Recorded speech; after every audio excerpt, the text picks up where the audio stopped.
Hello everyone, it's Brad back, and of course it's a nice evening, so naturally I'm going to film a fragrance review.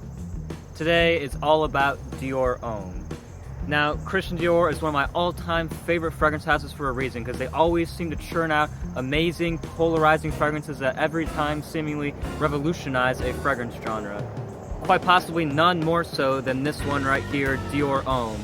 Guys, when Dior Homme came out, this literally flipped the script on what a men's fragrance could be. No longer did a men's fragrance all have to be about woodiness and citrus. No, Dior came along and said, what is a men's fragrance? What actually makes a men's fragrance? They did the same thing with Fahrenheit in the aquatic genre era that just completely dominated and blew everyone's minds, and they did it again with Dior Homme. So guys, this gem hit the shelves in 2011, and the nose behind it was François Demachy, an absolute genius and an amazing parfumé. Now, Dior Homme is a woody floral musk with powdery and aromatic notes. Up top, we get a good amount of lavender, a little bit of rosemary, and just a touch of bergamot. In the mid, we get a boatload of iris, a very nice rich amber, and of course, a creamy cocoa.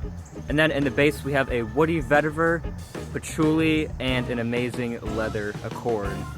So guys, wow, let's talk about the presentation first. As you have just seen, Dior Homme, just the bottle is super classy. Typical Dior Homme fashion, it's got details everywhere. Dior really goes the extra mile and makes sure that the bottle actually looks good on your shelf or wherever you choose to store it. Okay guys, so Dior Homme is a fragrance built around complexity, sophistication, and class. So guys, what are you going to get with Dior Homme? I personally get three very distinct phases. It opens up completely different than from what it dries down, which just is a testament to the parfumé. This is absolutely super complex. This has three, like I said, distinct layers to my skin. They transition so smoothly, and they're all super different and unique. Most fragrances I try are very linear, but no, this is the opposite. This thing just has a super unique character to it, and I find it very special.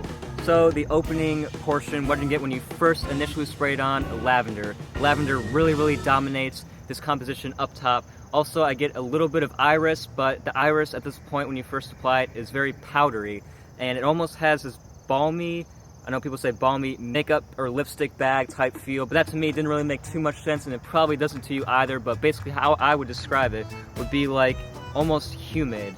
Think of how the word humid would smell, almost sticky, kind of a thick airiness. That's exactly how this opens up. Aromatic lavender with a sticky, balmy, sort of lipstick reminiscent iris. But then guys, the mid. The lavender starts to die down, and in the mid, iris really takes a hold. The iris now becomes powdery and very thick. And then the cocoa note creeps up to the top as well. The cocoa in this is so creamy. It almost has this chocolatey nuance in there that is delectable and delicious, but it's not a gourmand by any means because the iris keeps it powdery. It does have that little bit of a floral nuance in there as well. Also, the amber gives it a little bit of depth. And now to quite possibly my favorite part is the dry down. This is the third distinct phase, and guys, the leather and the woodiness really comes out. The patchouli and the vetiver combine to give this sort of an earthy, woody feeling to it. And then of course the leather note, guys. The leather note really comes to the top. It gives us a very masculine feel. So this thing opens feminine with like a lipstick makeup bag, but then by the end it dries down to a guy in a leather jacket in the woods. So an amazing composition. This thing super transformative. It starts off completely different from the way it ends, and like I said, that is just pure skill. Who would have thought to make an iris men's fragrance? It's crazy. Overall, this fragrance is extremely well blended. It's very classy and very unique, and also I would say quite daring, because I would definitely call this fragrance unisex. Especially in the opening, can see it's being very feminine, so it is quite a daring fragrance for men to wear. So let's talk about the performance now. As far as this one is concerned, this is one of those colognes that you think isn't projecting really well, but it actually is. So like when you first spray it on, you'd be like, okay, it's not really projecting, but people can smell it. So it has pretty good projection, but not to the user who's wearing it. And in terms of longevity, I've always gotten pretty solid longevity with this one, 6 to 9 hours. It really depends on the heat and the type of conditions that you're in, but every time, the leather note especially really gives this thing some good longevity. That dry down lasts quite a long time on my skin, so pretty good performance overall. Okay guys, this is really not the most wearable cologne ever, honestly. I mean, this to me is only reserved for cooler climates, cooler weather, and definitely formal or upscale occasions. So this is an amazing suit and tie, very memorable. You'll definitely leave an impression with this one. And I always say this one is also really good for a date. just not the first date. Please do not, you will scare off your date with this one, I can guarantee it. But if you've been with your girl for a little while, this one is really, really good, especially in the dry down. It's actually quite masculine and quite sexy and appealing. So I would say good on a date, but not a first date. Okay guys, compliments, not really. This is definitely hit or miss, more on the miss side in my opinion.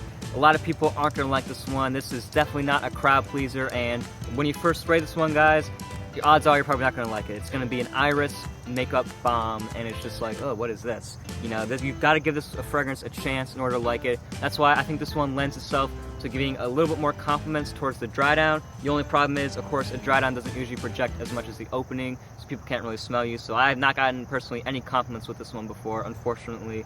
But yeah, I'm definitely gonna be hit or miss with people. Okay guys, as far as who I think can wear this stuff, of course you can wear any fragrance that you very well please.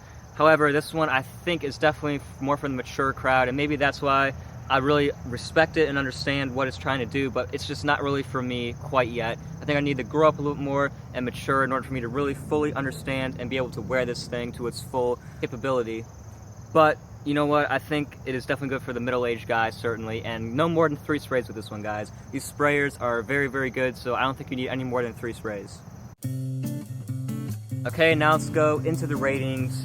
Dior Homme is going to, with me, score a 4 out of 5 in terms of overall smell. So basically, overall, I do really like the smell. It is very well crafted, and I understand what Mr. Francois Demachy was going for when he was creating this one. However, it is at times in the opening can be a bit too feminine, a bit too much. However, I love the dry down every time. The cocoa in here is gorgeous. It's a creamy, sophisticated, and very classy, complex fragrance. Always with the performance, I've seemed to get pretty good remarks with it. I'm going to give it a 3.5 out of 5. Definitely is better than average. The projection, you don't think it's projecting too much, but it actually is. And longevity, like I said, always 6 to 9 hours. The leather in this one really helps this one to hold on for quite a long time. Okay, now versatility, not really so much in this category. Only a 2 out of 5 for the versatility category. This, like I said, is reserved for me for only cooler temperatures, so I really like this one in the fall, not so much in the winter because we got Dior Homme Intense, of course, for that.